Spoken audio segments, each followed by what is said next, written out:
I'm saying 2500 BC to 1947. So till we get freedom, 1947, right? So this is what Indian history, right, which we have divided into three.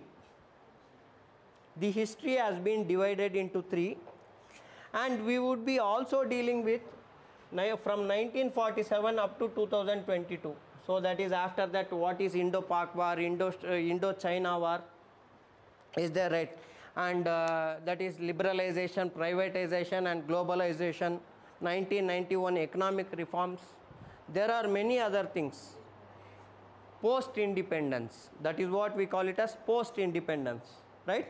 So that is the thing you people would be going through, right? So with respect to history as a whole, you would be studying the history of around 5,000 years.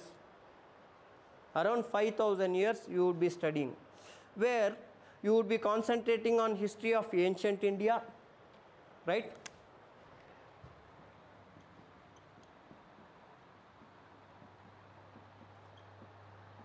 Ancient India.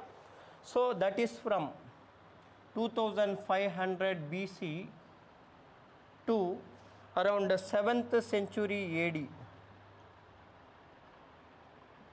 7th century AD, right? So again, with respect to this, you need not remember year by year, okay? So it is of centuries. How you people understand this particular ancient India is to make sure what are the dynasties that was present at that particular period of time. Is it very clear? At that particular period of time, what were the dynasties? Fine. So that is the thing.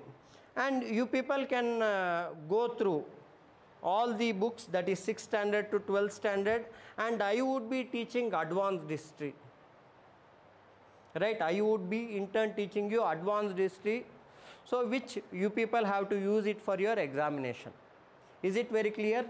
So whenever we talk about ancient history, the time period would be from 2500 BC up to 7th century AD.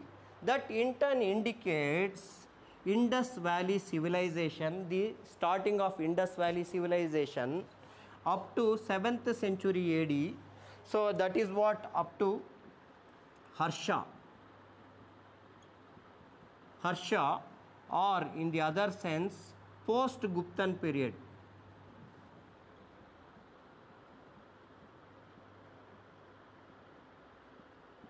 Right? So Harshavardhana or post-Guptan period. So this is the vastness of ancient history. Are you getting me? Very easier. You need not worry about anything. Make sure that you understand the topic in whatever way I teach. I prefer to teach by using diagrams. Okay. So make sure that you listen to the class and attend the class regularly. Then medieval India.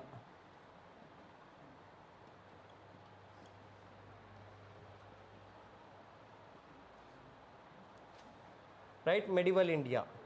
So with respect to medieval India, again where we left from 7th century onwards, so up to that is 17th century.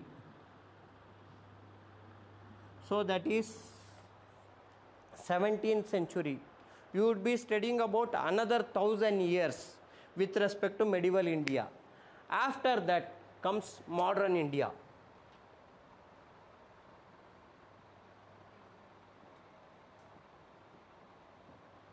Right? So modern India, it would be from that is 1757 to 1947, approximately 200 years.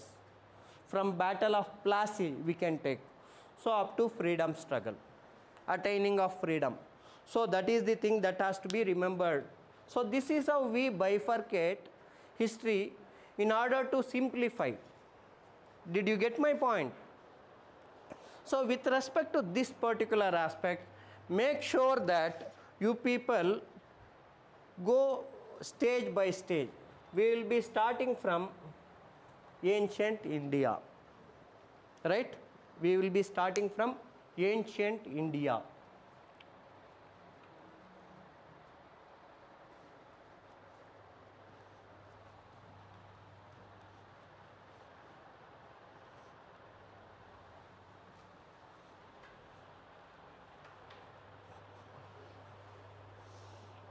Everyone is understanding, right? Are you getting me? Please stop me if you are not getting.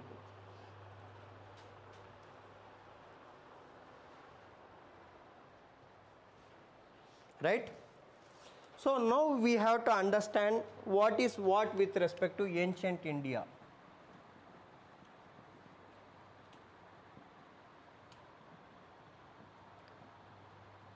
Right?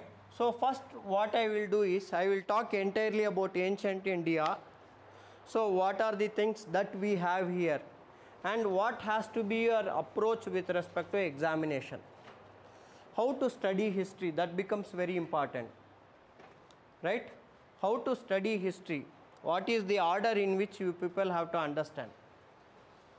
So when we talk about this one, that is ancient India, here we cover topics such as Indus Valley civilization.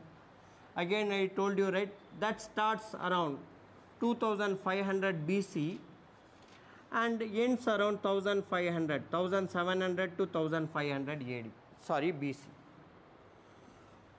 So it is for 1000 years. The history of 1000 years has been covered in this particular chapter.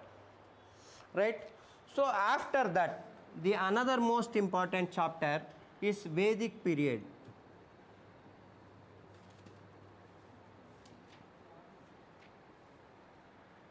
Right? Vedic period.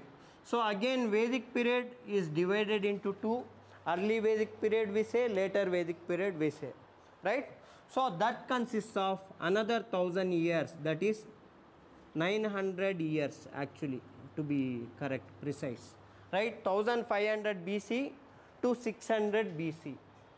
So it is around 900 years. So here you would be studying about this.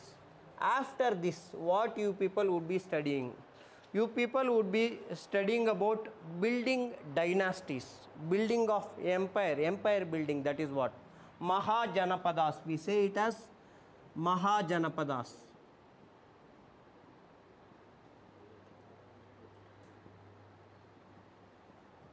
Mahajanapadas. So this comes under 6th century to 3rd century BC.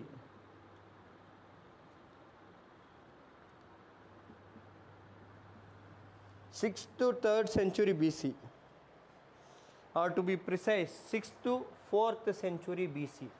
So what happens in these 200 years? So initially, please try to understand, with respect to ancient India, we would be covering hundreds of years just like that. Are you getting me? But when we come to medieval India, we slow down. When we get into modern India, it is much bit slower than what we go through with respect to ancient India, because the facts are more with respect to modern India, right? The facts are more with respect to medieval India when compared to ancient India, right? So that is the thing you people have to understand. So from 6th century to 4th century BC, what are the things that are happening? So that we will be studying.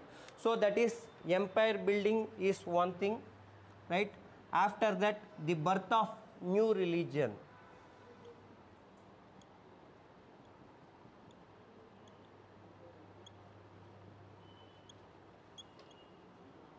Birth of new religion, that is Buddhism and Jainism.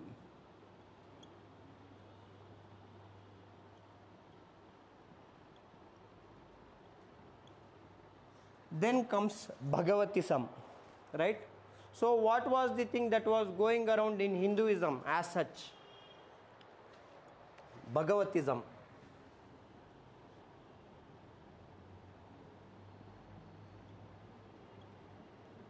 Right?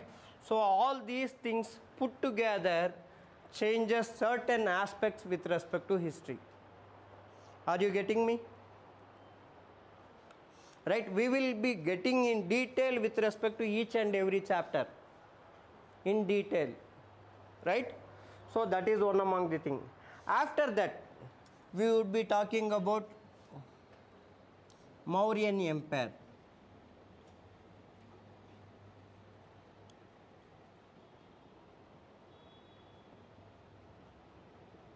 Right, Mauryan Empire. So that starts roughly around 320 BC and ends in 187 BC. Right? So Mauryan Empire. So it was there for 150 plus years, and their contribution is immense with respect to Indian history. Right? So that is the thing. After that, we people would be studying post-Mauryan period. After Mauryans, who were the people who were ruling India? Post-Mauryans.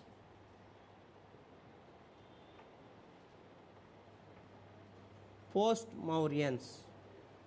When we talk about post-Mauryans,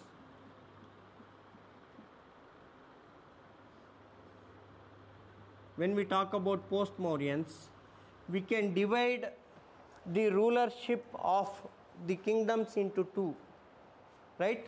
So one is the rulers, one who were foreigners,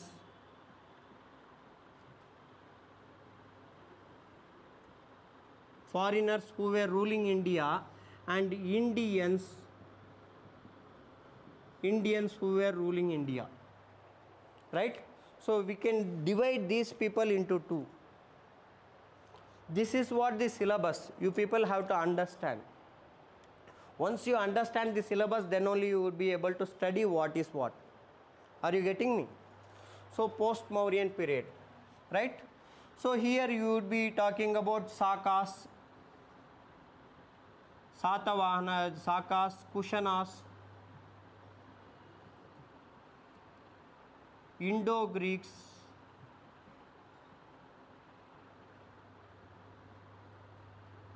and that is Pahalwas,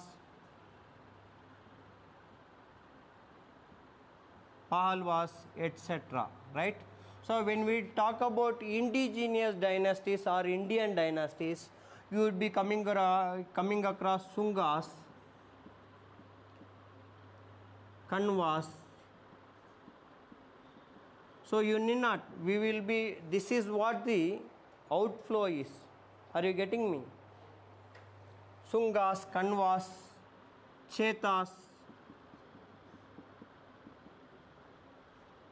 Shatavahanas,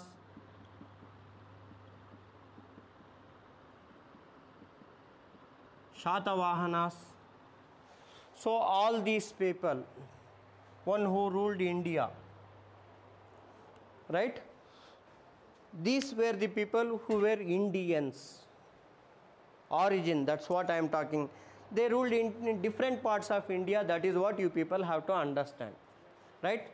So this is the time period starting from 187 BC to 320 AD, right? 187 BC to 320 AD, approximately 5 centuries, 500 years, right? So in BC means before Christ, before the birth of Christ. So that is why the years has been reducing, right? Here you see 2500 BC, from 2500 to 1500. Here from 1500 to 600. After this, the year will rise. Okay, are you getting me? So that is the thing. What is the difference between BC and AD? Before Christ, we used to write this, and after birth, right? AD, after death of Jesus Christ, right? So that is what the thing with respect to this. And after this is for 500 years. After this, you would be studying about Guptan Empire, right? Guptas and post-Guptas.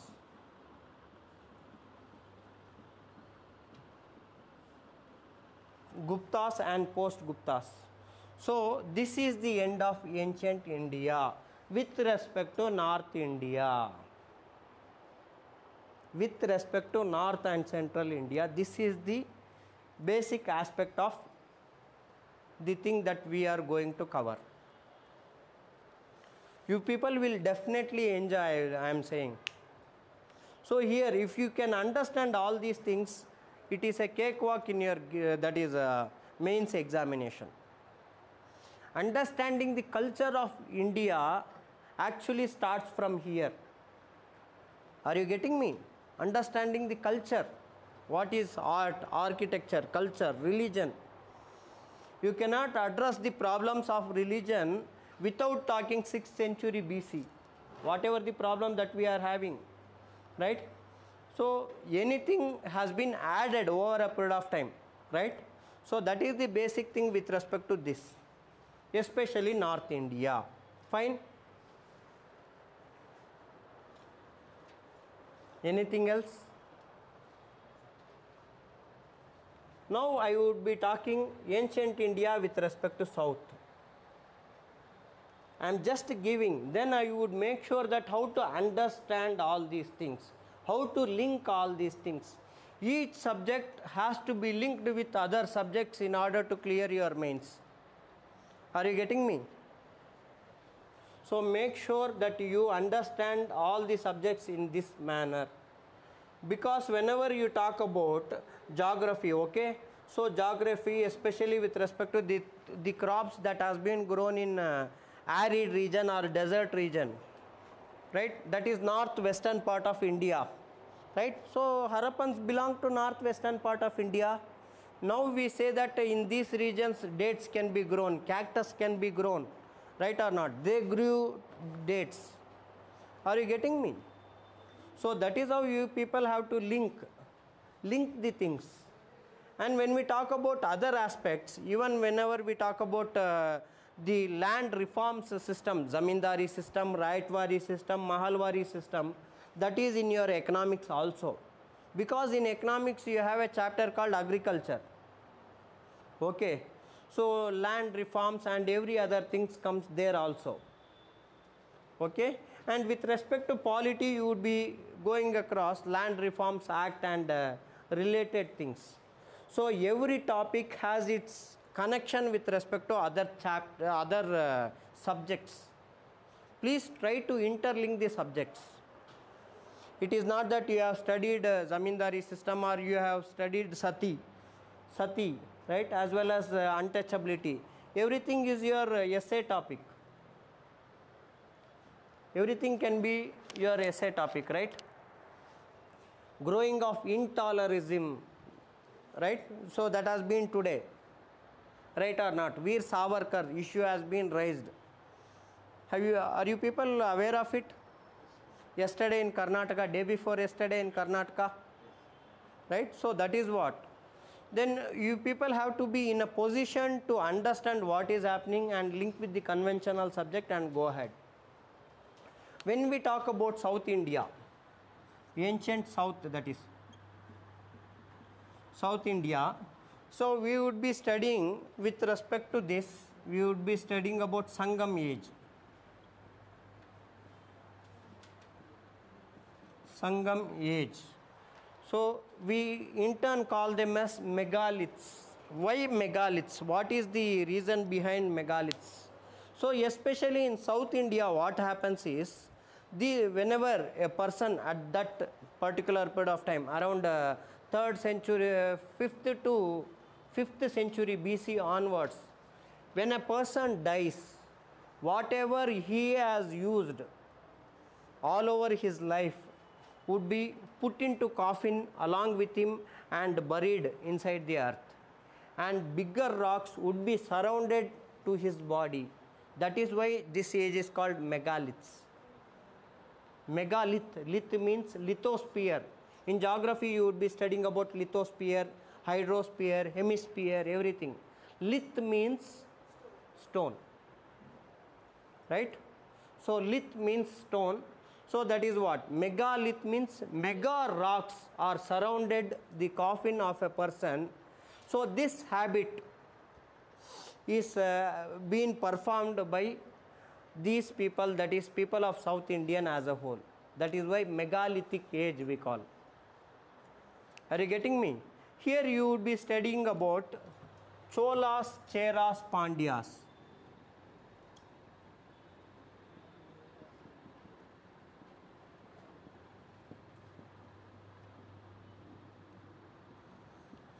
Right? Cholas, Cheras, Pandyas.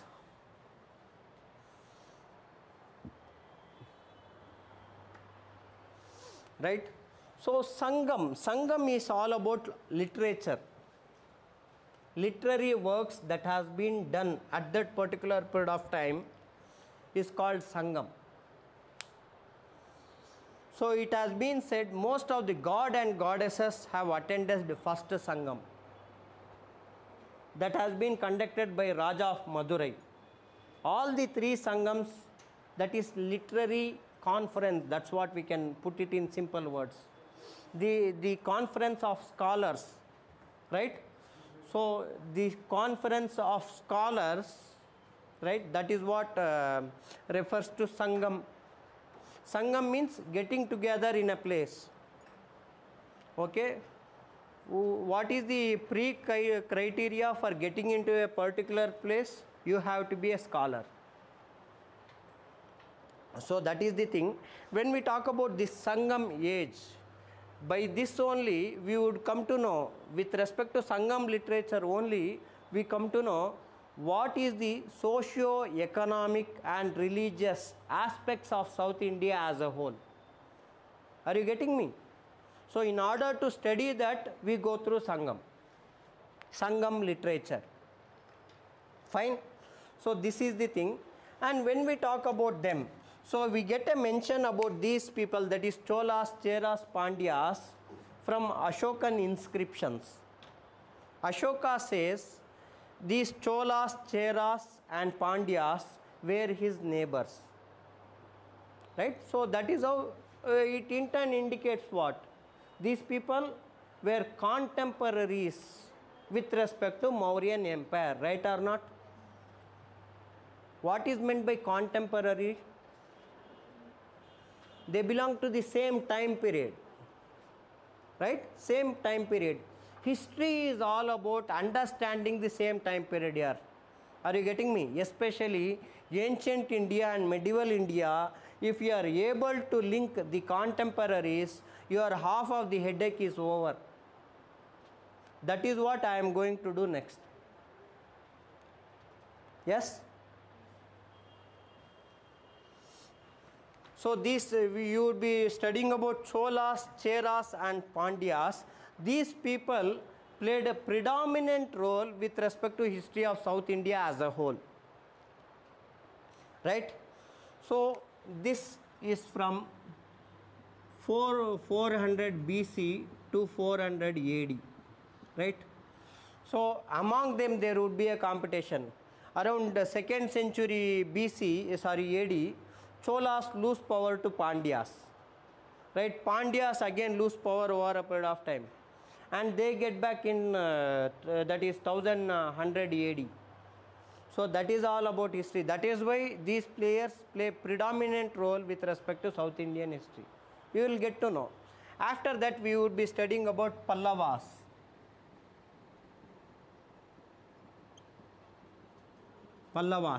Right? So Pallavas comes to power from 4th century AD. They are in power up to 9th century AD. Up to the beginning of 9th century AD. Okay? So that is with respect to Pallavas. And again, so this is with respect to south. Okay, Pallavas. And after 9th century what happens? Again Cholas take over Pallavas. Again Cholas comes to power. Cholas comes to power in 9th century, in early part, second half of 9th century AD. That is around 850 AD to be precise with you. 850 AD onwards. So they will go up to 13th century AD. So they rule for another 400 years. Are you getting me? Right? So after them you talk about Pandyas.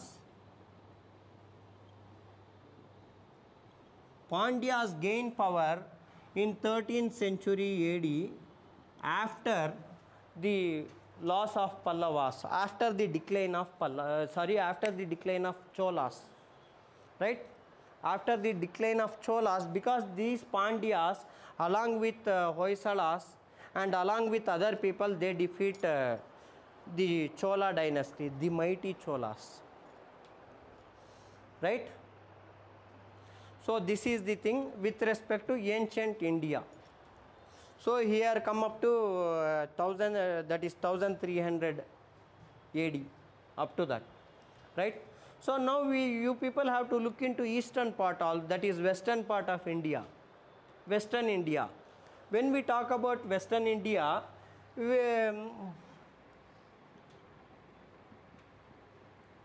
western India in and around Deccan, that is Maharashtra, right? Maharashtra, parts of Madhya Pradesh as well as parts of Andhra, right? So you people would be studying about that is Shatavahanas, and you people also cover Chalukyas.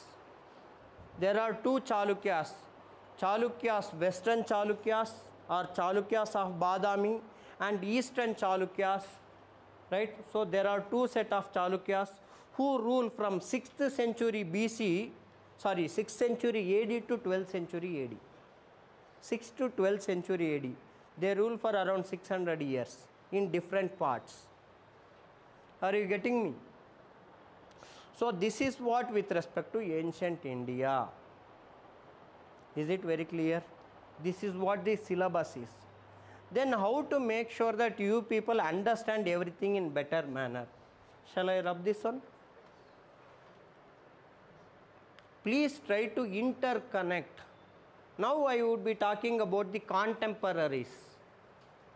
Now I would be talking about who are the contemporaries who fought with other people. So it is a bird's eye view, that is what I am going to give you. Are you getting me? Bird's eye view. If you are able to do this, because what happens is when usually an aspirant, one who studies history, he tries to skip many of the topics. First he will initially take the book and start with Harappan civilization. He learns many things. After that what happens? He doesn't get anything in between Rig Veda, Yajurveda, that is Vedic period. He tries to do that, but in-depth understanding differs from person to person. What is there here I am not getting, right? So that would be the thing. So after that he would directly skip another 300 years and jump into Mauryan period. After that he will skip another 500 years and jump into Gupta period. So history has to be learnt in chronological order in order to make sure you people understand. Most of the people say that ancient and medieval India, the questions are very less. But the thing is, if you are not able to understand this, it would be a problematic for you people in your mains. It is not clearing prelims alone. If at all you people have to clear about in 2021 paper, can you elaborate with respect to that is Bhakti literature was the question.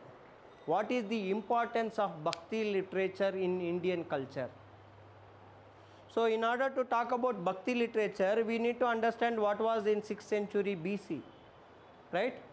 That is Bhagavatism, as well as from 6th century BC up to 17th century AD. You need to touch 2000 years in order to understand, in order to write 250 words. Are you getting me? So that is the scenario that has to be understood by you people, right?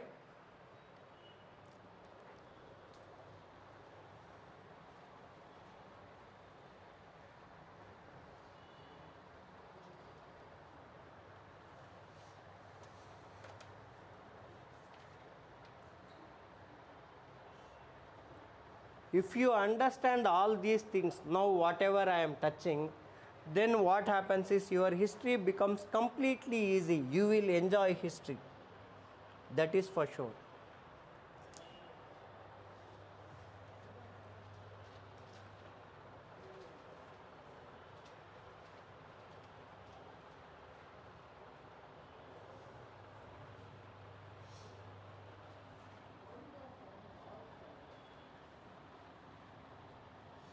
I am going bit slow now. Is this speed okay? I have not yet touched anything. I want you people to understand. Okay? Always try to make sure that you write maps and understand things better. Fine? When we talk about North Indian dynasties, right?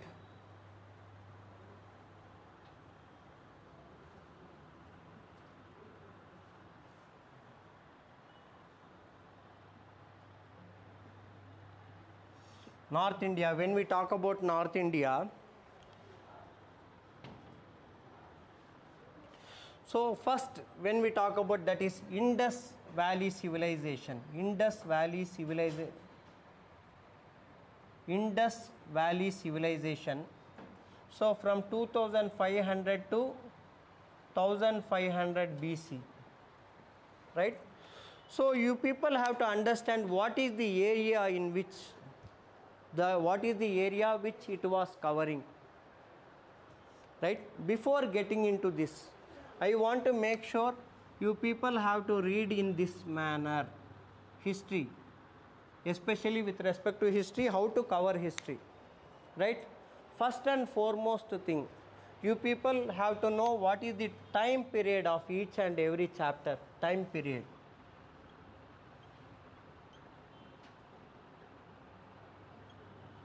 Right, what is the time period of each and every chapter? For example, I told you, right, Indus Valley Civilization from 2500 to 1500 BC.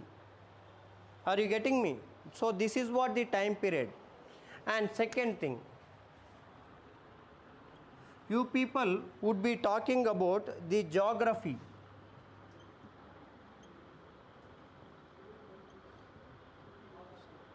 That any dynasty covers, the total limit that any dynasty covers, the geography of that particular dynasty.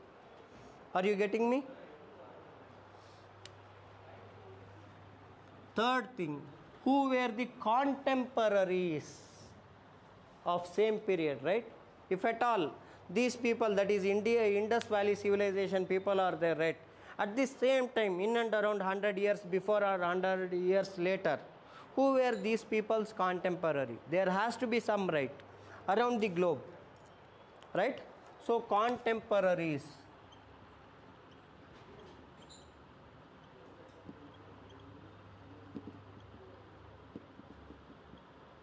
right? Who were the contemporaries with respect to all the dynasties? So that is one thing you people have to understand, right? After that, you people have to read about kings. Kings, that is polity and administration.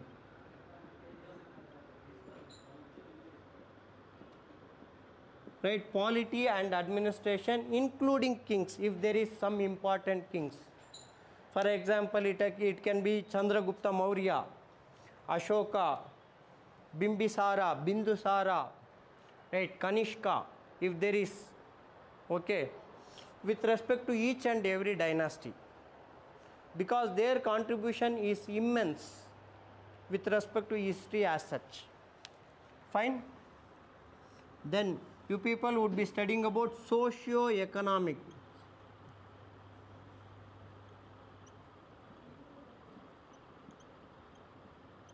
Socio-economic, otherwise we will do one thing, that is social condition then economic condition, because split that into two. What was society like? What was the society was all about, right? You people would be studying about dressing habit, whatever these people were wearing, right?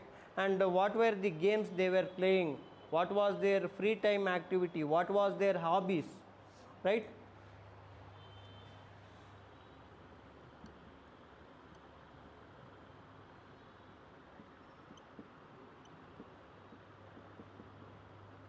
And economic condition, you people would be talking about economic condition, right? What sort of economy it was, whether it was driven by industries, whether it was an agrarian economy, or was it giving utmost importance to trade and commerce.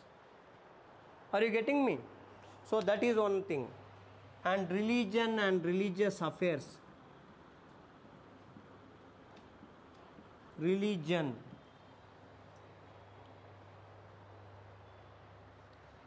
after that art and culture, art and architecture,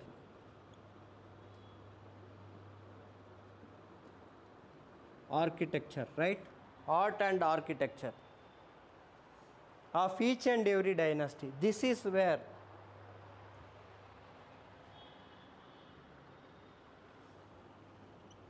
and decline, right? Art and architecture decline. So these are the areas that has to be concentrated by you people in each and every chapter with respect to history, right? This I will not say again and again. So with respect to society, you would be talking about dressing, you would be talking about food habits, right? You would be talking about what are their free time, how do they, what are the things they do in their free time. So all those things comes. And whenever we talk about economic condition, we talk about many things, many things. And when we talk about religion, what were the religion that the ruler were practicing, right? What were the religion that the common masses were practicing. Are you getting me? There can be a difference between both, right? So when we talk about integration of India, Jammu and Kashmir was under Hindu ruler Raja Hari Singh, and Junagadh, and it was dominated by Muslim population at the time of 1947. I am saying, when we talk about Junagadh, again it was a Hindu ruler, and the majority of the population, sorry, it was Muslim ruler and majority of the population were Hindus, right? So these are the sort of things that happen. Even in Hyderabad, Muslim ruler and majority is Hindus in Hyderabad, before unification, right? So that is the thing. So it can be different, and you people would study about art and architecture. There are different schools of art. You people will enjoy. Once you understand what is the in-depthness of the subject, it is all about enjoying the thing, right? Trying to know whatever, right? So with respect to questions, usually the questions come from these areas, that is contemporaries and polity and administration, society, economy, religion, art and culture. So these are the focus areas with respect to every topic for CAPF as well as UPSC.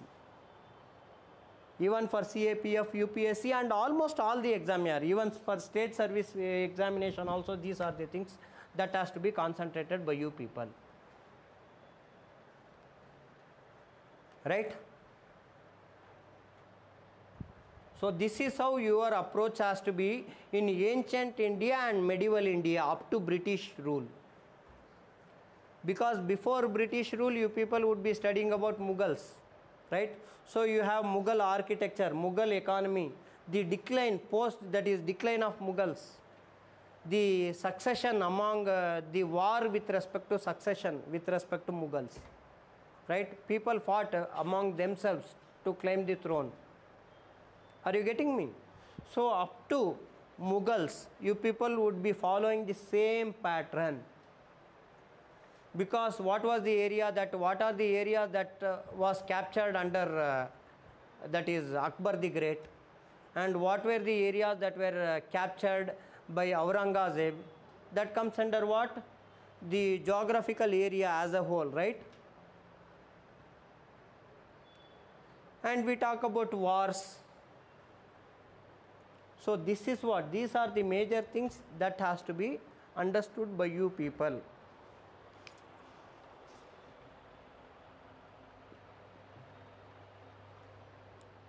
Now getting into the topic, when we talk about this this particular thing, that is Indus Valley civilization, right? So what was the geographical area of this particular time period, right? So this Indus Valley civilization was around this much area. So it was covering Afghanistan, right, Pakistan, modern day Pakistan, and Jammu and Kashmir, that is Punjab, Haryana, as well as modern day Rajasthan. Even it touched Gujarat, as well as it touched up to UP. So that was the entire territory with respect to this Indus Valley people. And after that, what you people would be doing, so you people would be studying about, after them you people would be studying about the Vedic period, right? Vedic period, that is from 1500 to 600. So here again the area is this one, same area. Whatever the area that was covered by these Indus Valley people, right? So that was continued by these Vedic Aryans. So up to this much. They did not enter inside India at that particular period of time, especially when we talk about early Vedic period.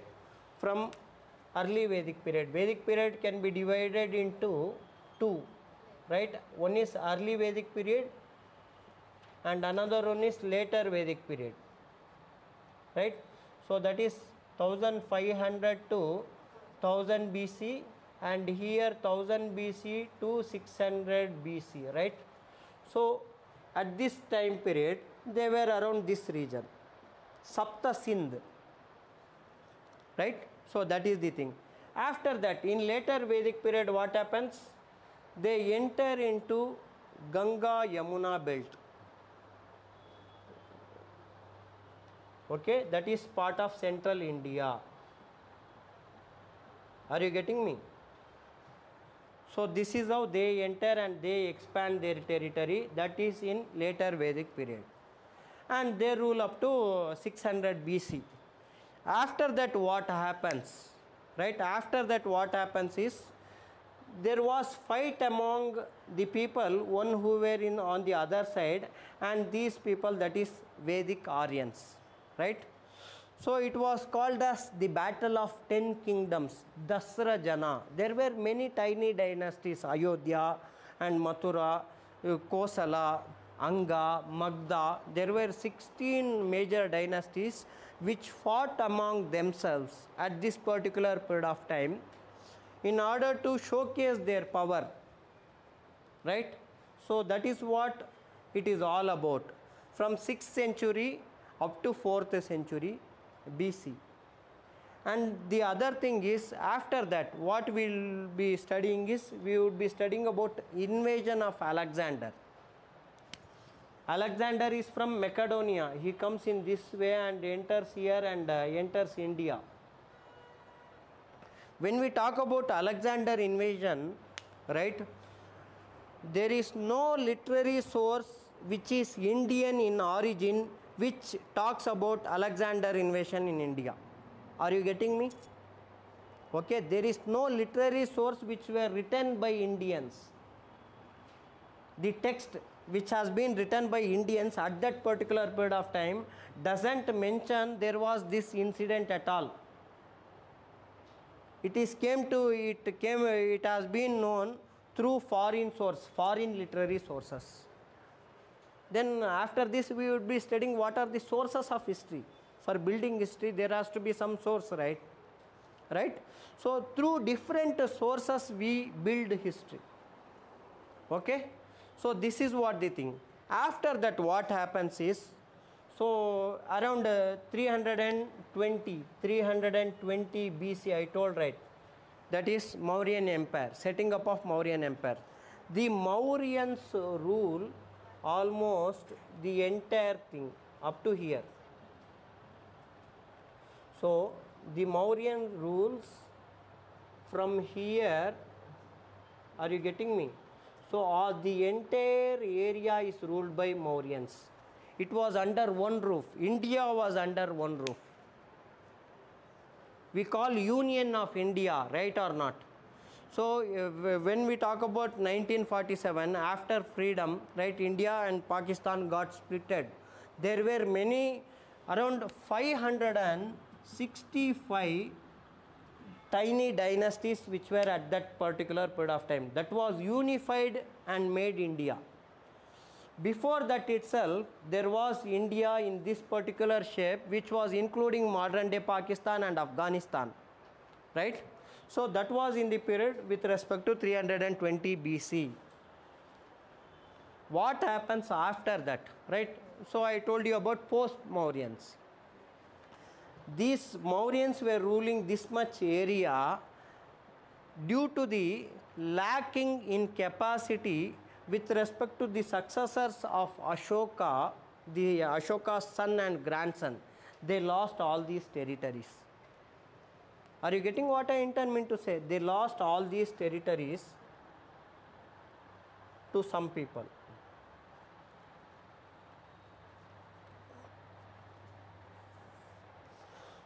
So India was the largest with respect to ancient Indian time, specifically under the Mauryans. To be specific, it was under Mauryans. India was compiled into one. And with respect to south, there were 3 dynasties, that's it.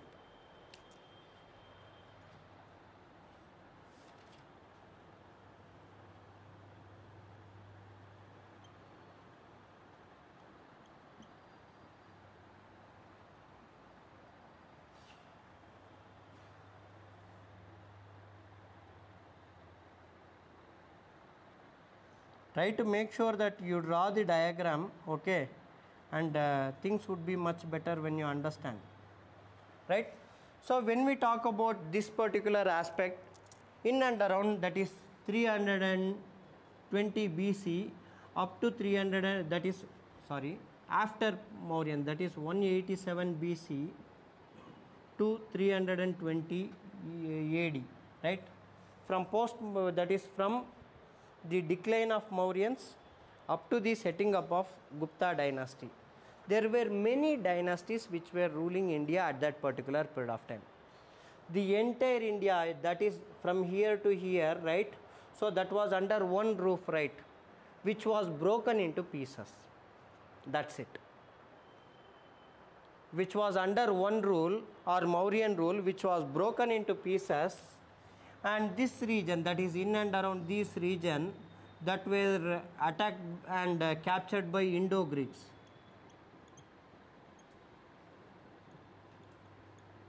Indo-Greeks, right? So again, with respect to these regions, these were ruled by Sakas, and this region, they coexist. Are you getting me?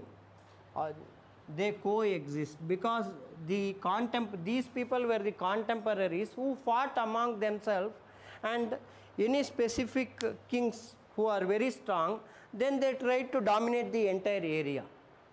That is the thing, that is how you people have to understand. Are you getting me? Right? So it was ruled by Shakas, and this northern part of India and central part of Asia, Central Asia as a whole, was under the control of Kushanas.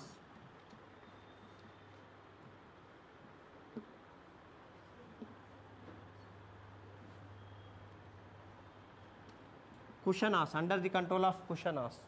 And with respect to central part of India, this region, the heart of India, right, it is called as Magadha.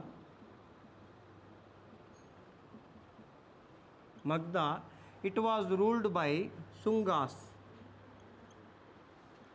Sungas, it was ruled by Sungas. Fine. After Sungas, we talk about Kanvas. They also ruled the same region.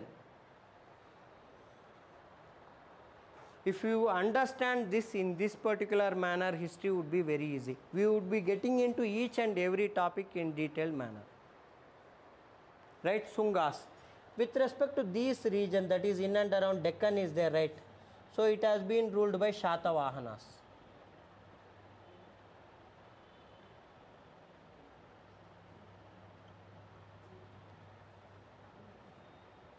Shatavahanas. And with respect to Orissa, that is Kalinga, it was ruled by Cheta or Chedi. Cheta or Chedi. Fine. So this is how. Again, with respect to South India, you people know, that is Cholas, Cheras, Pandyas. Are you getting me? Are you getting me? Post-Mauryan period. So with this diagram, we would be covering 500 years. 500 years of history. That's it. Within one diagram, you can cover 500 years of history. Right. Any questions? Any doubts? Please raise your doubts.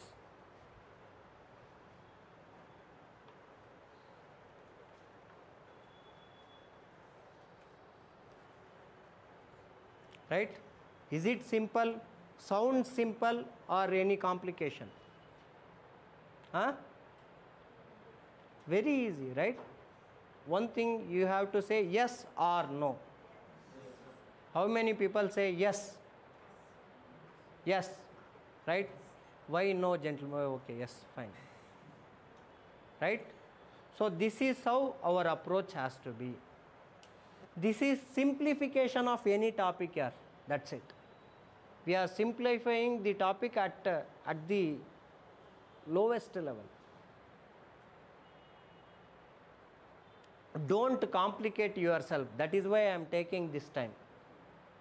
I talked about, that is post-Mauryan period. These people were contemporaries. So whenever you study Indo-Greeks, Indo-Greeks has to fight with Shatavahanas. Right? The Shatavahanas has to fight with Indo-Greeks and Sakas. Are you getting me? Right? So you have to understand the contemporaries so that your history would be much easier. Because you people would be fighting with your neighboring house most of the time, right or not? Simplest thing, when you people are in apartment, the opposite door person, when who opens his door and do vacuum cleaning, everything gets into your house, right or not? Right or not? Right? So we always fight with our neighbors. It is as simple as it is. Now with whom India is fighting? With Pakistan and China. We do not have any major issues with Russia or USA or any other king. And even right now we are having problem with Sri Lanka because of our because of interference of China over here. Right? So that is the thing. We have with respect to Bangladesh, Rohingya, they infiltrate into India. With respect to Nepal, the major problem is China and Pakistan. Okay, there are minor problems, that is Sri Lanka, Bangladesh, Nepal, Bhutan, everywhere, right? Even Maldives, they are minor in nature. So all these things, that is Kushanas fought with Shakas. Okay, so when studying history, you people have to understand that this zone, that is northwestern part, is weaker zone. Are you getting me? At the same time, northeastern part also. So the Chinese starts to intrude into India in this manner, especially in and around 3rd century BC. The building of Great Wall of China made the Chinese the rulers of China, or certain dynasties with respect to China. They entered into India. They were Kushanas and Sakas. Kushanas and Sakas were of Chinese by origin. Right? Now also in today's, after 5000 years of history, we have same problem with respect to northwestern part, right, as well as northeastern part, right? And we have problem with respect to Sri Lanka. Tamil issue is there, right? Tamil's issue is there. We people of North India talk about Punjab, that is Pakistan Punjab and India's Punjab. That is very closely related. And when we talk about Tamils and Sri Lanka, so again it is closely related. Because most of the rulers who went into Sri Lanka and ruled Sri Lanka, especially in the early stages of Raja Chola, that is Arumoli Varman. His other name is Arumoli Varman. When he was in Sri Lanka and he used to rule directly. Are you getting me? So that is the basic aspect. So these were the contemporaries. The Sungas fought with Indo-Greeks. After the death of last ruler, that is Brihadratha of Mauryan Empire, right? So the Indo-Greeks entered into India and they came up to Varanasi, that is central India. They were defeated, they were stopped and they were sent back by these Sungas. Are you getting me? So that is why you people have to understand about the contemporaries. Is it very clear? Okay, let us take with respect to South India, right? So let us talk with respect to South India. When we talk with respect to South India, right? So you had that is Chola, that is Cheras, Cholas and Pandyas, right? Cholas, Cheras, Pandyas. Cheras, Cholas, Pandyas, right? So they fought among themselves. They weakened, they got ruined, right? So after that, in northern part, northern part of Tamil Nadu, you people would be able to see Pallavas of Kanchipuram, right? So they started to rule over these regions, these areas. At the same time, you would be able to see that is Chalukyas of Badami, right, in Deccan.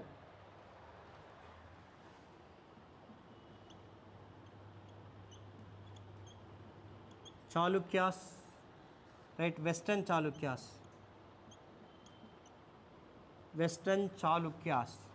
And here in this region you would be able to see Eastern Chalukyas.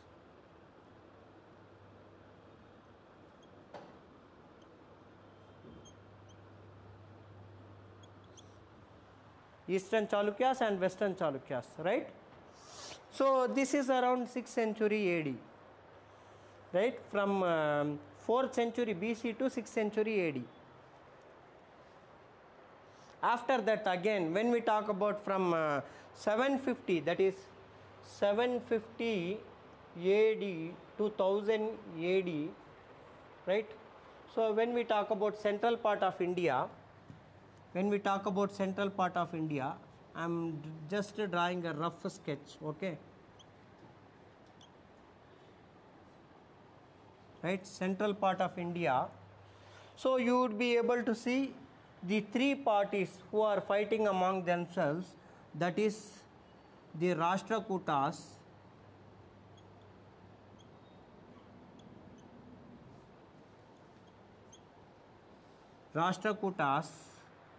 and here this is Rashtrakutas and this is Pratiharas,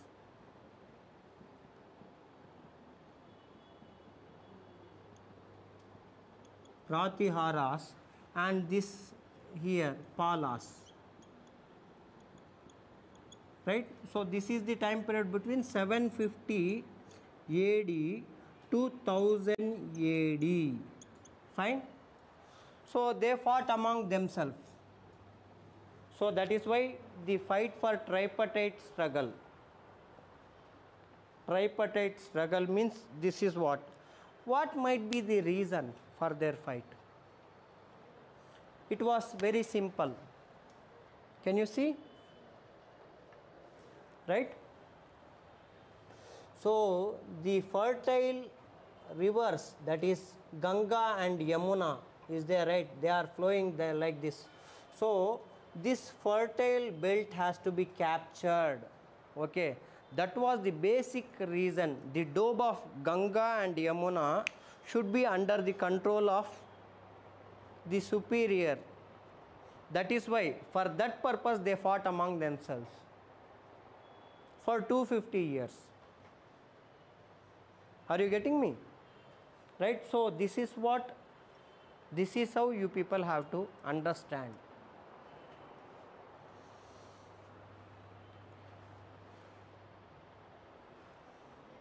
Try to go through map first.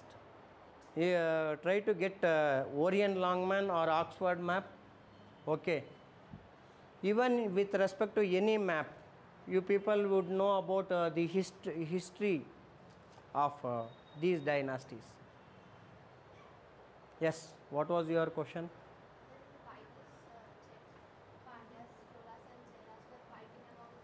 They fought for supremacy, the control over one another, to get control over one another. Right? So now what we have to understand is what is the source of ancient history. What is the source? Sir, you spoke about all these things, sir. You spoke about Harappan civilization and Vedic period and Alexander invasion and everything. What is the source for it? Literary sources. Fine. So first and foremost important source for building history is archaeology.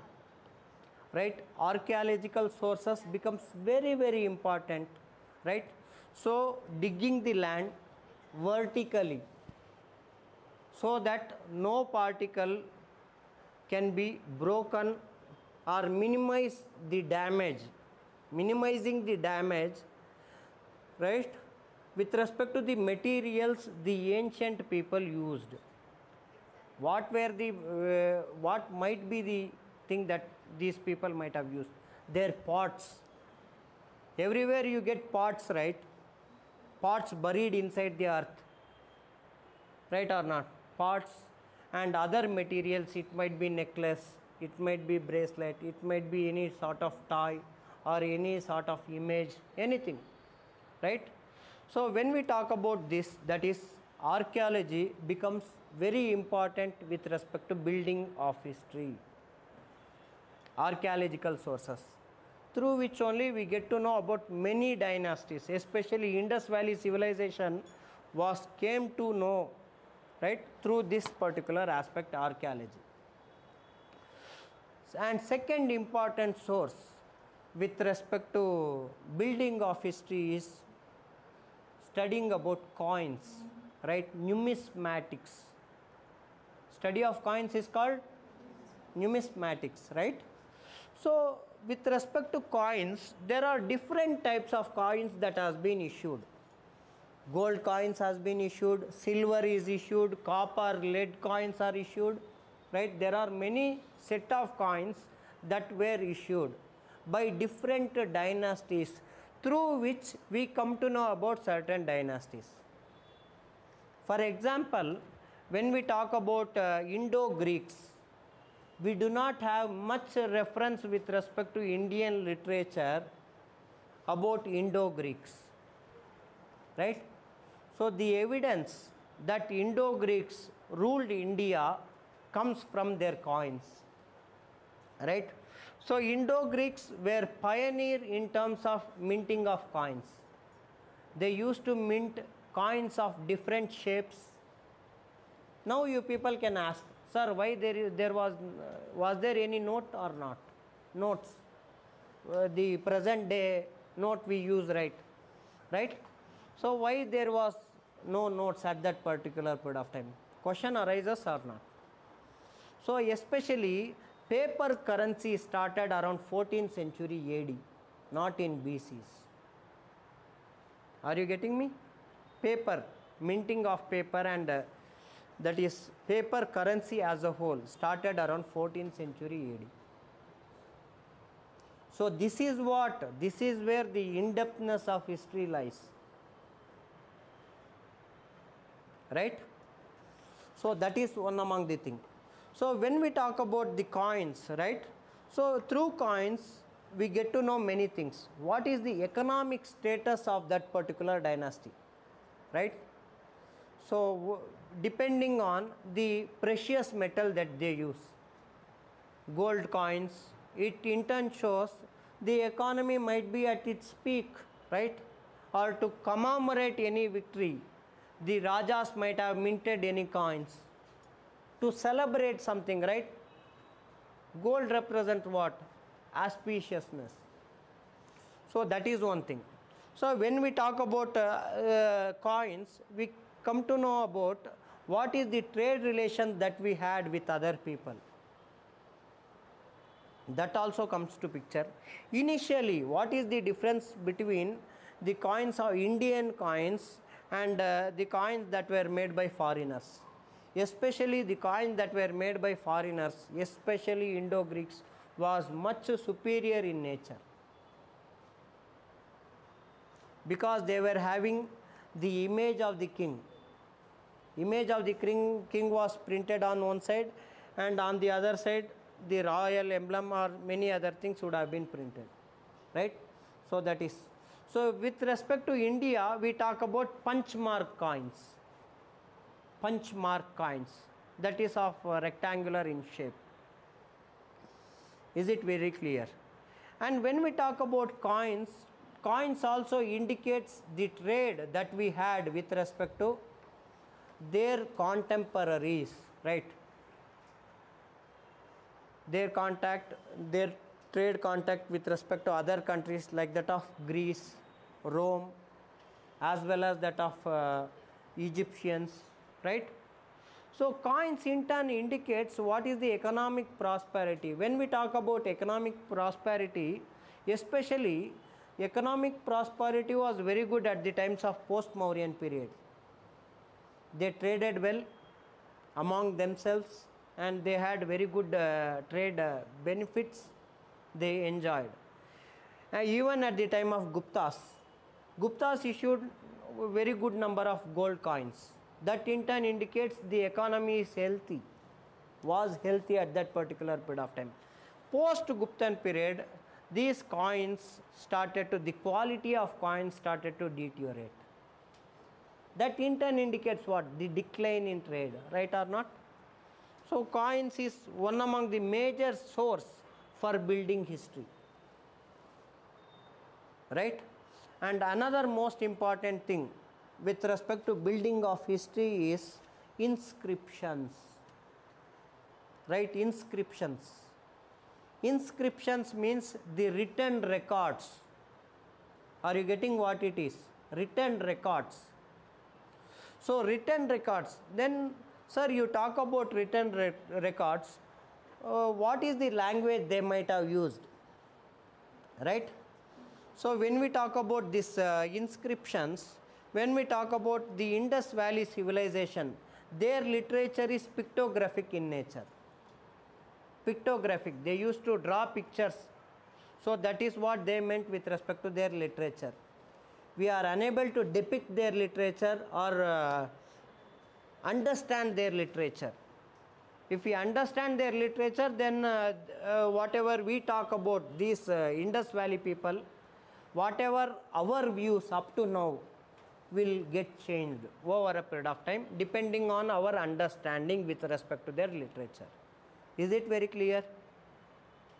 Right? When we talk about literature of Ashoka, that is inscriptions. Inscriptions were made on stones, rock pillars, right? On stones, rock pillars, right?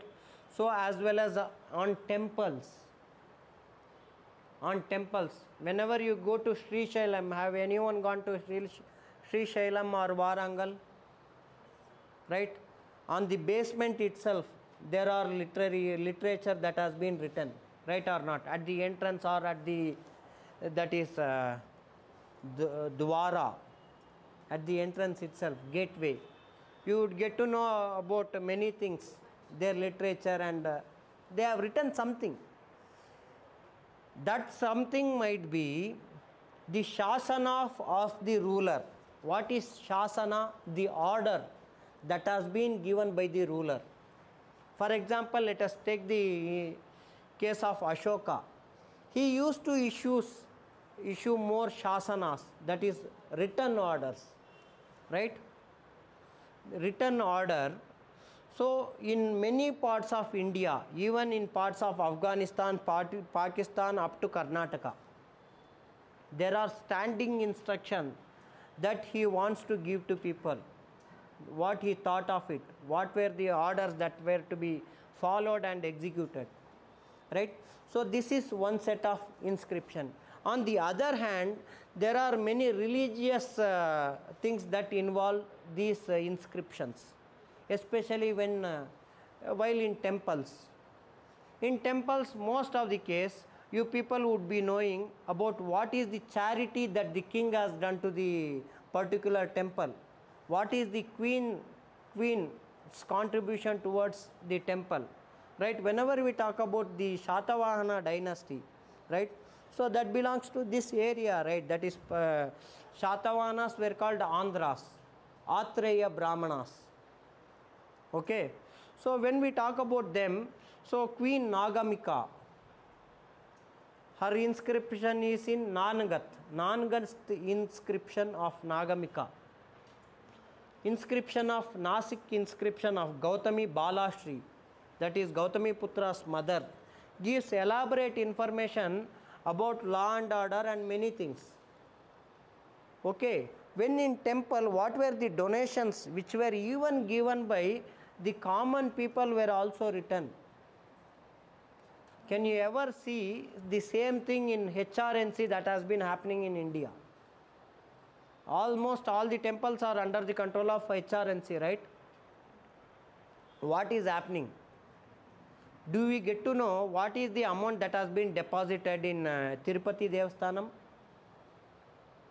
Is there any transparency? I am in turn asking you people, right? What is the money that they are spending on for the development of Tirupati Devasthanam itself? How many money is going out of Tirupati Devasthanam trust? Right? Are you getting me? So there was such sort of transparency at that period of time. In 2022, the Prime Minister of India talks about corruption. Imagine that time. I am talking about 4th century BC.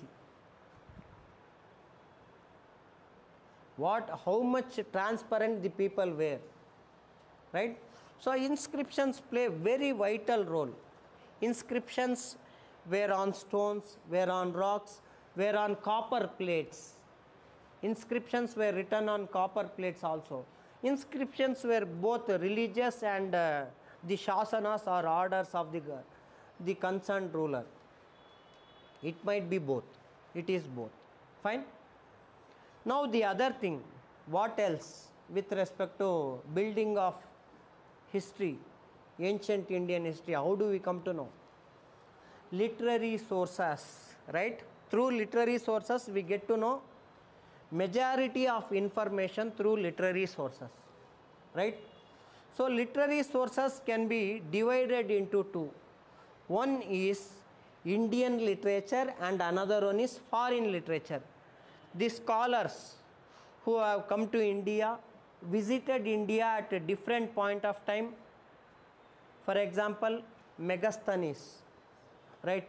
Fahian, Ibn Battuta, right? Many people who visited India at various period of time. Chinese traveler, Itsang, right? So many people who visited India and noticed how India was at that particular period of time. That in turn gives elaborate information about India. One thing, that is the account of foreign rulers. and Indian, right? So Indian literature. When we talk about this particular literature, we can again divide it into two. Are you getting me? So that is literature which is of secular in nature and literature which is of religious in nature. Are you getting me? We can split that into two, right? So religious literature talks much about that particular religion, right? So it might be belonging to Hinduism, that is Bhagavatism, Jainism and Buddhism, that belong to this particular period of time. And Vedic literature, literature regarding rituals, that is sorry, that is Rig Veda, Yajurveda, Samaveda and Atharvana Veda. Are you getting me? So those are religious literature which talks about religion and religious aspects, religious practices, right? Through which we come to know about how was society at that particular period of time, what was the lifestyle of the people, everything, what was the religion that was practiced by majority of the people, right? What were the common language that were used at this literature, right? Sanskrit, Prakrit and Pali. Usually Buddhist literature were written in Pali and Jain literature were written in Prakrit, usually. Again they both converted themselves into Sanskrit in later days. That is the basic reason for downfall of both Jainism and Buddhism in later day. Are you getting me? Right? When we talk about secular literature, which in turn talks about law and order at that particular period of time, Dharma Shastras or Dharma Sutras. Dharma means law, right? Raja has to be the protector of Dharma. I told you earlier, Dharma, that is Dharma Kala, sorry, Raja Kalasya Karanam. Raja Kalasya Karanam in turn refers to Raja is answerable to people for thousands of years for whatever the thing that he does in his lifetime. Are you getting me? So he is responsible. Now we take the responsibility for just 5 years or 10 years, that's it. Right? Within that we get corrupted. So that is the thing. Here we talk about certain law books, Manusmruti, Artha Shastra, right? Written by Kautilya, Vishnugupta or Chanakya, right? Artha Shastra. All these things are secular in nature, right? So they are secular literature, literary sources. So these literary sources give elaborate details about the society, culture of the people. Okay, fine. When we talk about, sir, what is the importance or what is the relevance of foreign accounts? What is the relevance of the foreign books, right? So, and when writing, these people were writing in that is wood, writing on wood, writing on bricks, right? Writing on stones, writing on copper plates, their literature, and writing on leather, the skin of the goat and other animals, they were writing. So that was the thing. Paper was known only around 14th century, right? So before that they used all these things for writing. Is it very clear? Now answer to my question. What is the need for foreign literature?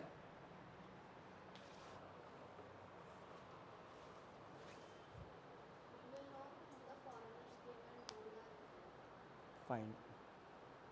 Fine. What else? Fine. Yes. Any other people?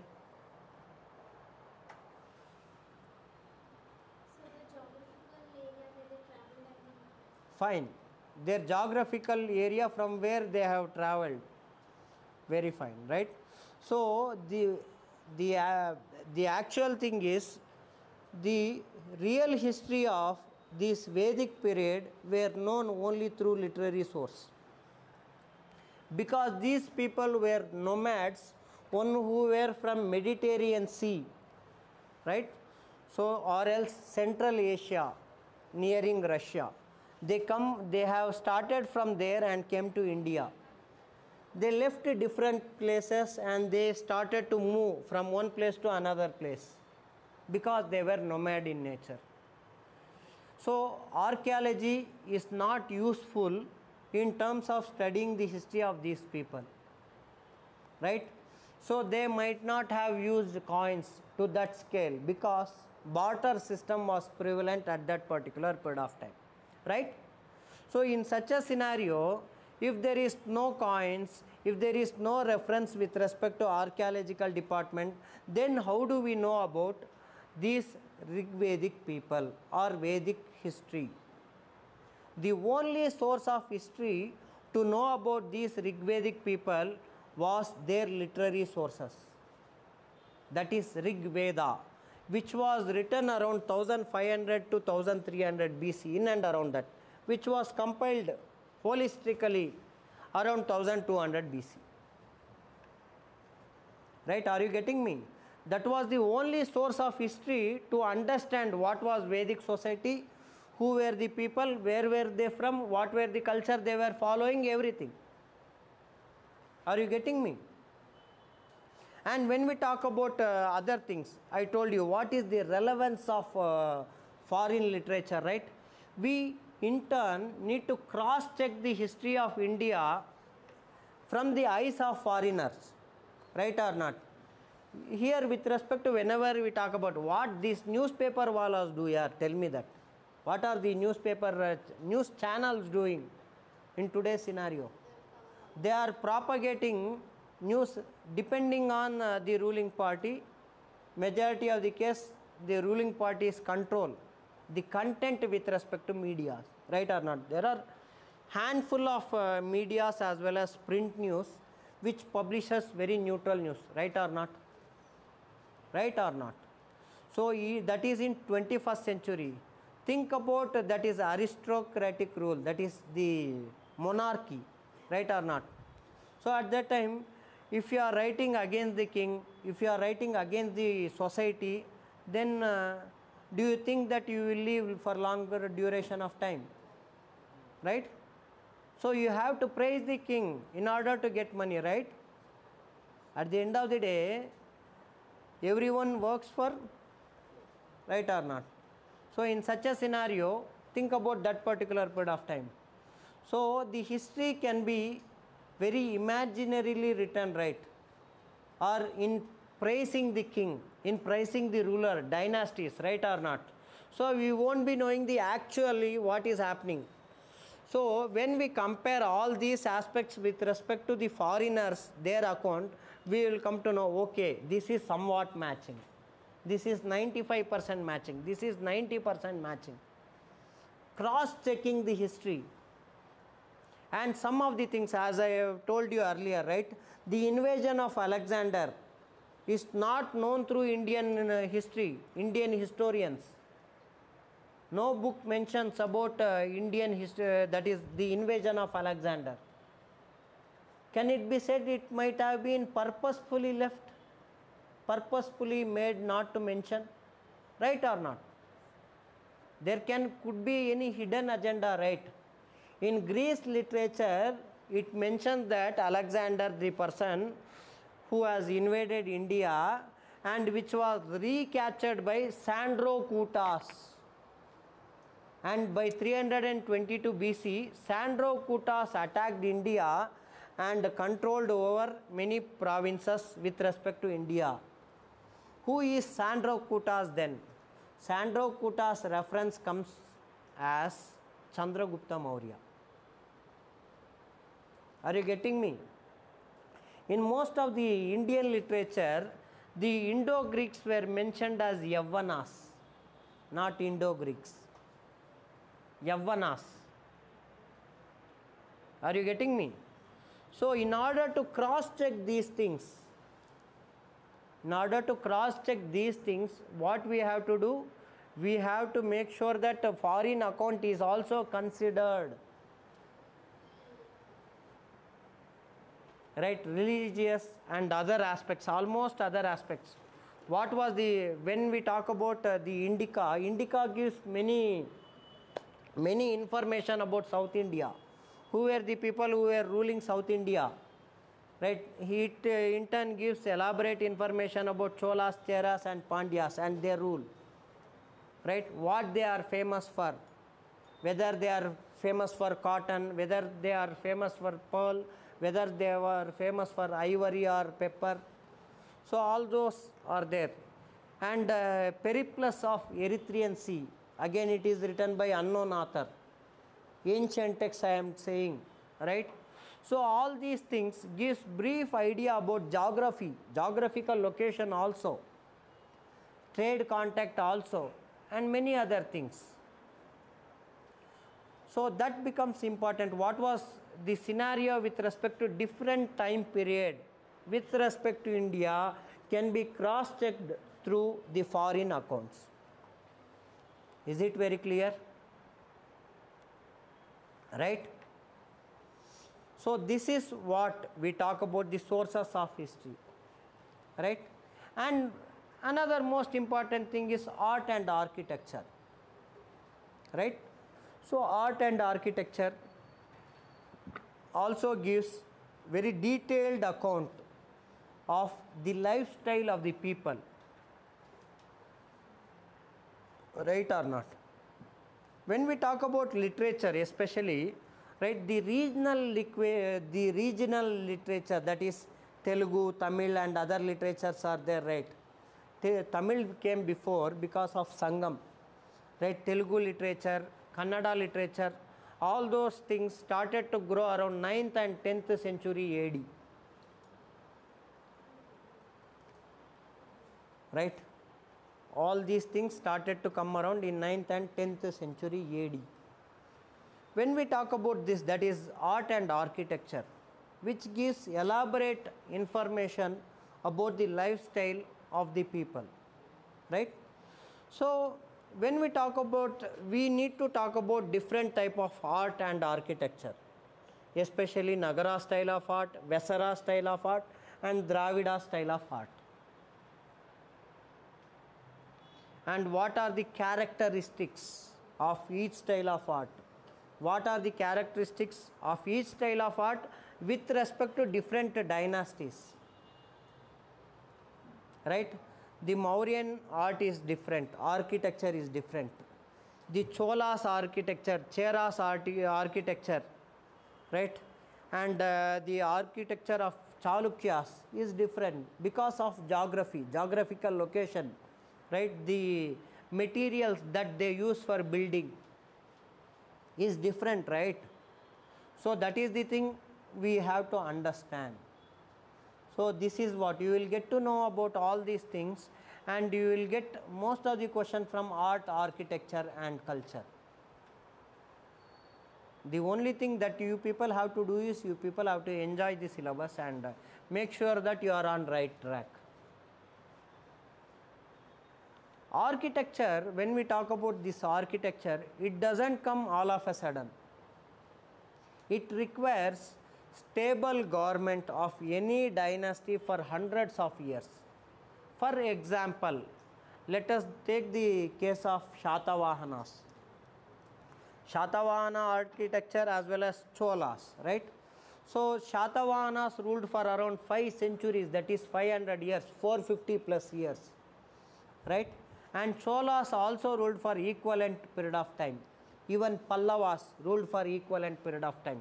Chalukyas ruled for equivalent period. 400 to 600 years they ruled, right? So that in turn made sure that they had their own set of style with respect to art and architecture.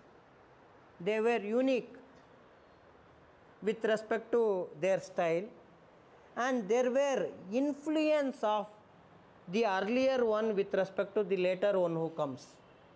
Are you getting me? when we talk about the architecture of Cholas, it was influenced by that of Pallavas. The influence of Pallava architecture is seen in Chola art and architecture.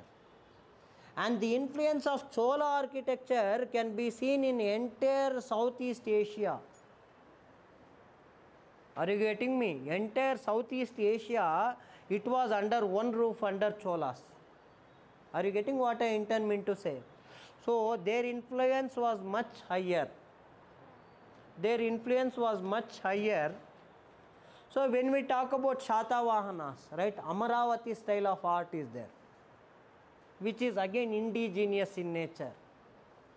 Indigenous architecture. When we talk about architecture, again we divide the architecture into two.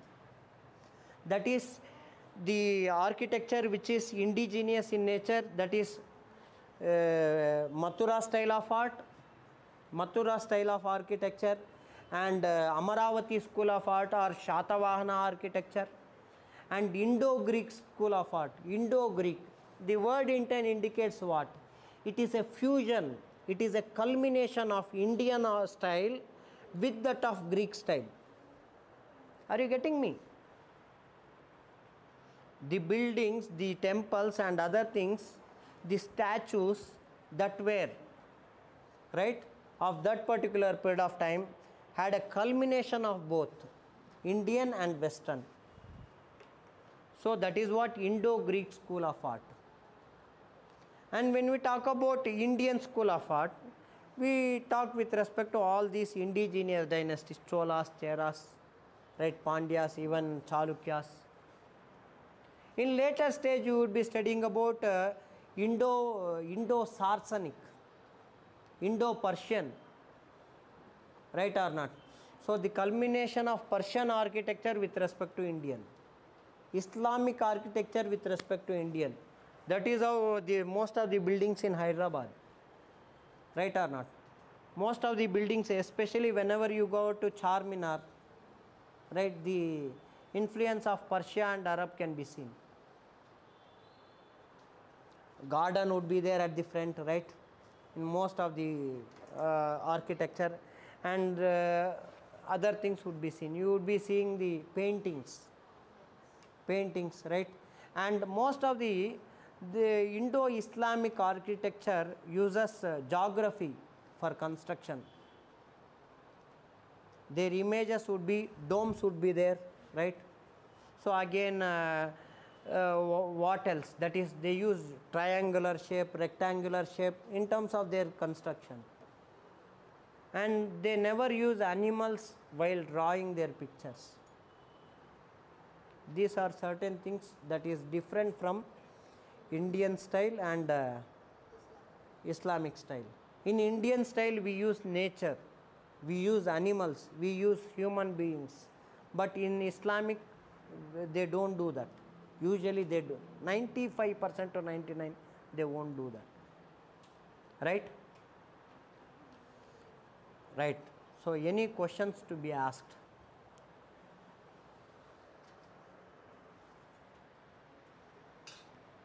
Any sort of doubt?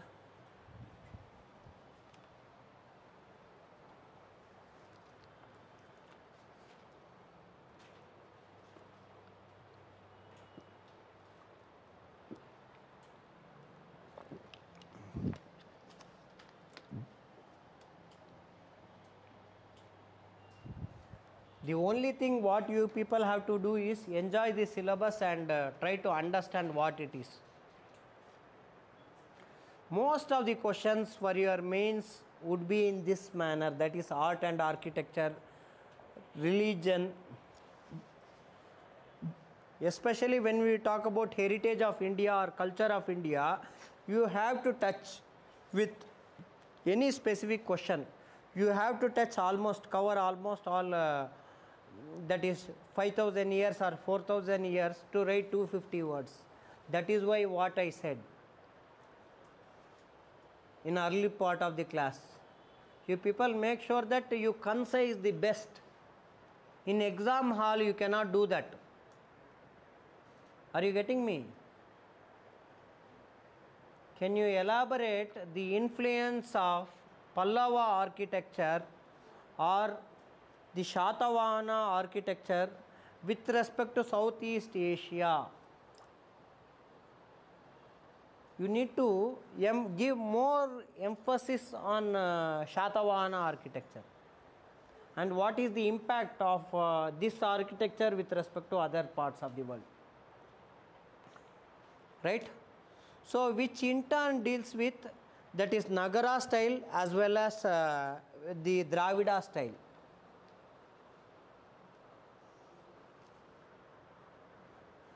What were the images and what was the style?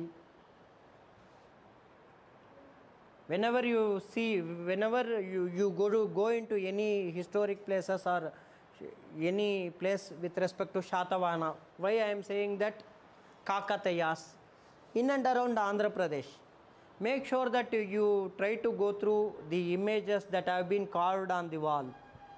What does it indicate? What sort of image is that? Just to have an idea, what shape is that? What are the materials that have been used? That's what we teach here. But still, whenever you use the making of necklace, and there would be more elephants that would be standing on line in Shatavahana art and architecture. Use of elephants, use of animals, right or not?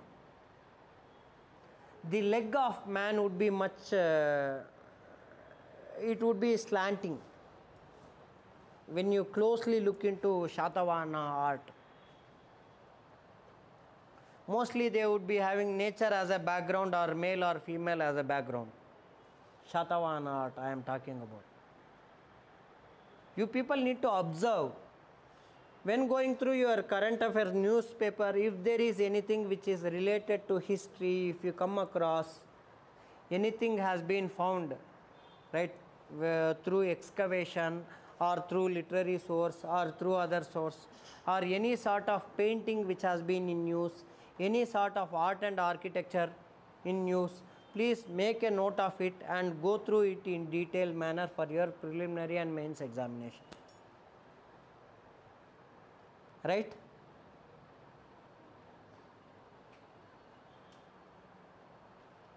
Yes.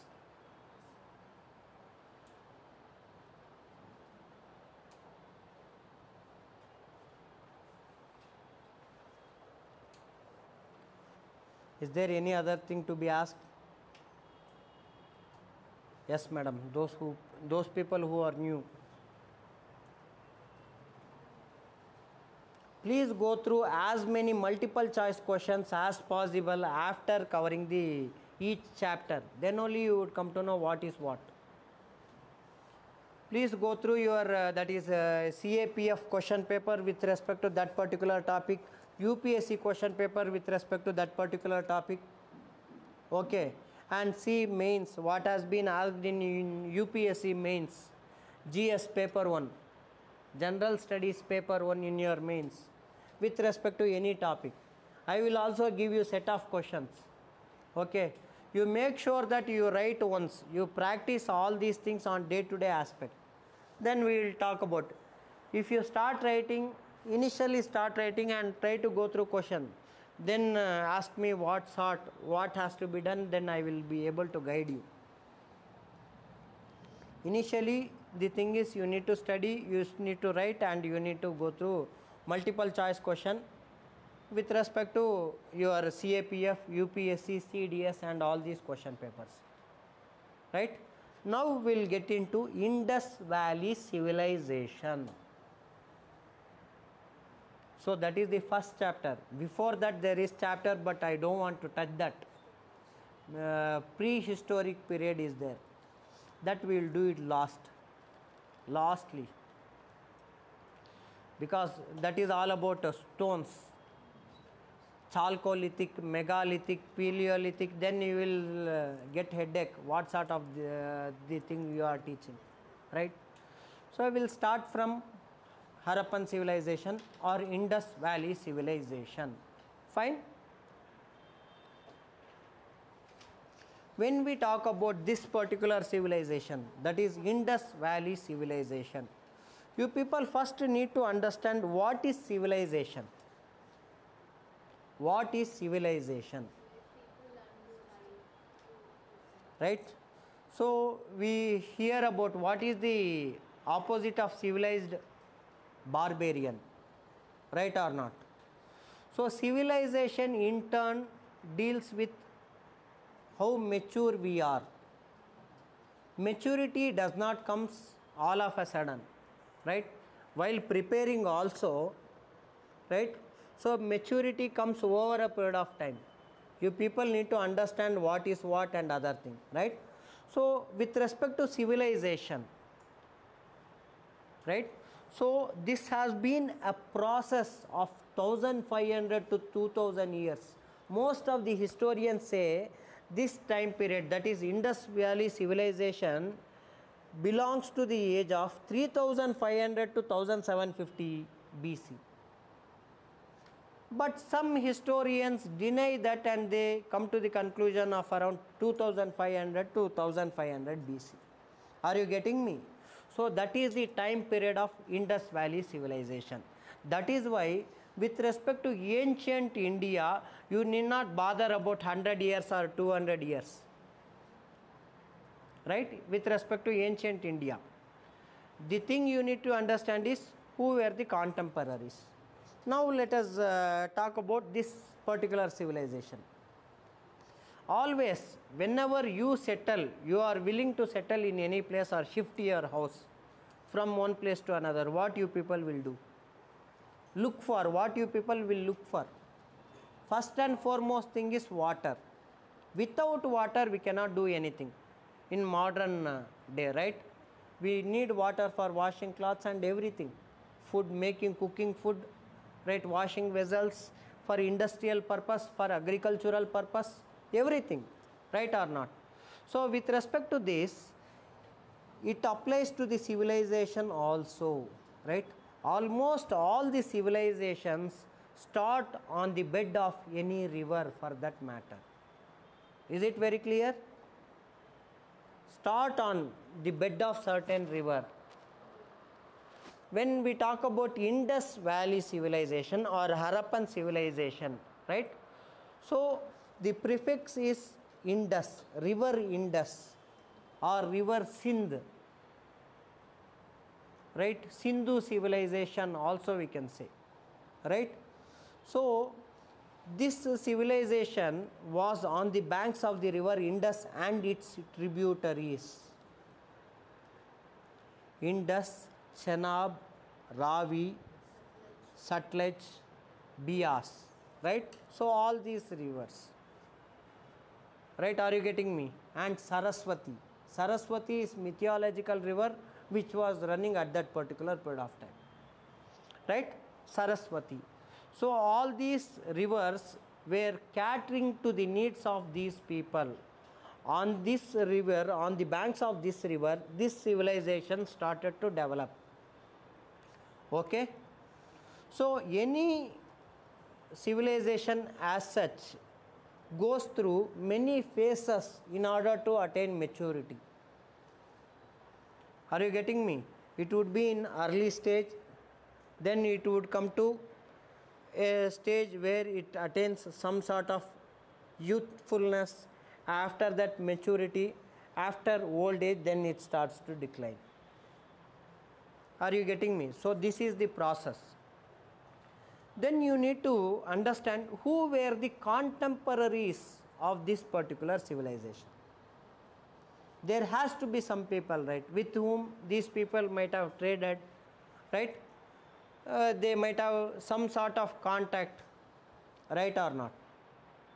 So when we talk about Indus Valley civilization, there were 3 more civilizations at that particular period of time, right? One is Egyptian civilization. What is the river on which Egyptian civilization was growing? Nile, right? River Nile. So river Nile played very important role. And what is the other civilization? That is Mesopotamian civilization, right? It was on the river, on the banks of the river Euphrates and Tigris. And another most important civilization which is from east of India, right? So that is Chinese, right? On the banks of the river Hangho, Yellow River in modern day, right? Bracket Yellow River, right? Why it is called yellow and other things, you people would be studying that in your geography, right? So these were the contemporaries of Indus Valley civilization, right? These people were the contemporaries of Indus Valley civilization. Now when we talk about the geographical extent of this particular civilization, this particular civilization extended from Afghanistan, right? So extended from Afghanistan up to UP, that is from west to east, and Jammu and Kashmir up to up to Madhya Pradesh in the west, north and south, right? So Jammu and Kashmir and Madhya Pradesh, that is north and south.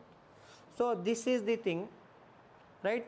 And the total area with respect to this civilization was around 12,50,000 square kilometers. 12,50,000 square kilometers were under the direct rule of these people, that is Indus Valley people, right? So this is the scenario. Can you imagine the population of these people? 50 lakh people were living at that particular period of time, especially in this region. 50 lakh people. Now can you get the importance of what is the importance of river? Without river, do you think that 50 lakh people, what about the food security of 50 lakh people? Right? So whenever we talk about the urban planning and other aspect, whatever aspect it might be, with respect to these Indus Valley people, the role of agriculture becomes very, very important. Without agriculture, can you think that this civilization would have sustained for 1,000 years, 1,000 plus years? Without agriculture. Agriculture was the bedrock on which this civilization was made. Especially UPSC might ask you, what is the relevance of Indus Valley agriculture with respect to urbanization of Indus Valley civilization? What is the relevance of agriculture? Without agriculture, do you think that urbanization is possible? Right? So first of all, you need to that is pay importance to feeding 50 lakh people, right or not? So there has to be rural development. After that only you can attain urbanization and everything, right?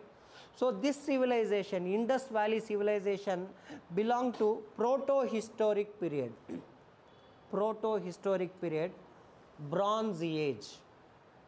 Because these people were known for using bronze. Bronze is made up of mixture of two metals, right or not? One is copper and another one is tin, right? So bronze is made of copper and tin. It is the mixture of copper and tin. So this is the first urbanized civilization in the entire world. No other civilization was this urbanized at this particular period of time, around 2500 BC. They had their very good town planning, right? They had best drainage facilities,